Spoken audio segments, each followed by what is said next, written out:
Friends, welcome back to my channel. जय श्री सीताराम।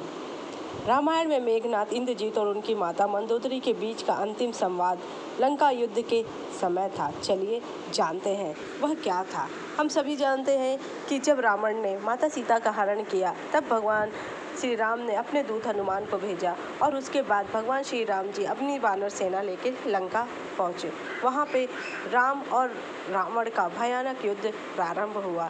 इसमें जब कुंभकर्ण मारा जाता है तब इंद्रजीत जाता है और भगवान श्री राम की सेना के साथ युद्ध करता है, जिसमें कि वह एक बार राम और लक्ष्मण को मूर्छित कर देता, एक बार शक्ति बाण लक्ष्मण पे चलाता है और जब उसे पता चलता है कि लक्ष्मण कोई साधारण मनुष्य नहीं है, फिर वह अपनी कुल देवी निपुंबला की आराधना के लिए जाता है। उसे ब्रह्मा जी का वरदान था। एक समय की बात है जब ब्रह्मा जी ने उसे वरदान दिया था, जब वह इंद्रदेव को पराजित करके अपने रथ में बांध के ले जा रहा था, तब ब्रह्मा जी ने उससे कहा, वत्स तुम वर मांगो। तो उन्होंने कहा, इंद्रजीत ने कि ब्रह्मदेव आप प्रसन्न हैं तो आप मुझे अमर कर दीजिए। तो उन्होंने कहा कि इस सृष्टि का नियम है, मैं भी अमर नहीं हूँ। तब इंद्रजीत ने कहा कि मुझे ऐसा अजय कर दीजिए कि मुझे कोई मान ना सके। तब भगवान ब्रह्मा ने कहा कि मैं तुम्हें हरि कुल देवी की जब तुम पूजा करोगे, उससे जो यज्ञ कुंड से रथ प्राप्त होगा, अगर तुम उसमें बैठ गए तो तुम अजय हो जाओगे, तुम्हें कोई भी नहीं मार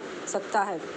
इसी दौरान मेघनाथ के यज्ञ स्थल का पता विभीषण लक्ष्मण को बता देते हैं और उसका यज्ञ पूरा नहीं होने देते, जिससे कि मेघनाथ बहुत क्रोधित हो जाता है और वह लक्ष्मण से युद्ध करने के लिए तत्पर हो जाता है।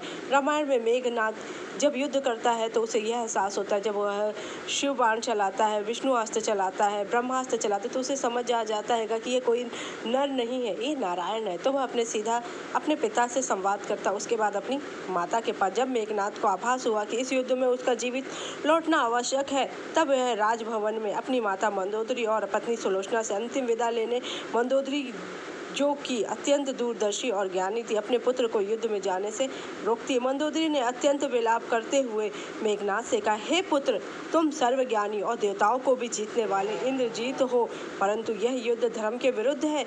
तुम्हारे पिता रावण ने माता सीता का हरण करके जो पाप किया, उसका परिणाम अब संपूर्ण राक्षस कुल को भुगतना पड़ रहा है। श्री राम कोई साधारण मनुष्य नहीं है, बल्कि साक्षात परमेश्वर है। उनके साथ वैर करके तुम अपने प्राणों की आहुति क्यों दे रहे हो? अपनी माता की बात सुनकर मेघनाथ ने अत्यंत विनम्र पूर्वक उत्तर दी, हे माता, आप जो कह रही हैं वह सत्य हो सकता है। पिता के द्वारा किया गया अधर्म अपनी जगह है, लेकिन एक पुत्र का यह परम धर्म है कि वह संकट के समय अपने पिता के साथ खड़ा रहे। जिस पिता ने मुझे जन्म दिया, पाला और मुझे यहाँ तक दिया, मुझे उसके प्राणों की आहुति देकर भी अपने पिता के लिए ये कर्म करना चाहिए। अपनी माता की बात सुनकर मेघनाथ ने अत्यंत विनम्र स्वर में माता को बताया, हे माता, आप जो कह रही हैं वह सत्य हो सकता है। पिता के द्वारा किया गया अधर्म भी सत्य है।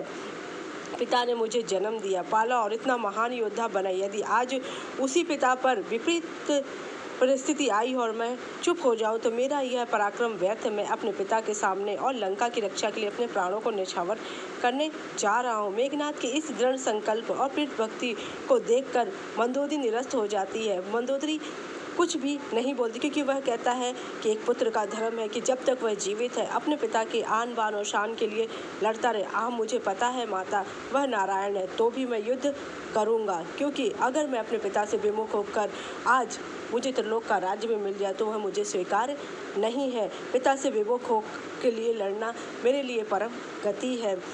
माता के पुत्र के बीच यह संवाद होता है। मेघनाथ को विजय और का आशीर्वाद देकर वह युद्ध के लिए चला जाता है। इस संवाद के पश्चात मेघनाथ युद्ध के लिए प्रस्थान कर जहां लक्ष्मण जी द्वारा उसका वध हो जाता है। अगर आपको मेरी जानकारी अच्छी लगी तो मेरे चैनल को लाइक कीजिए, सब्सक्राइब कीजिए, शेयर कीजिए। जय श्री राम।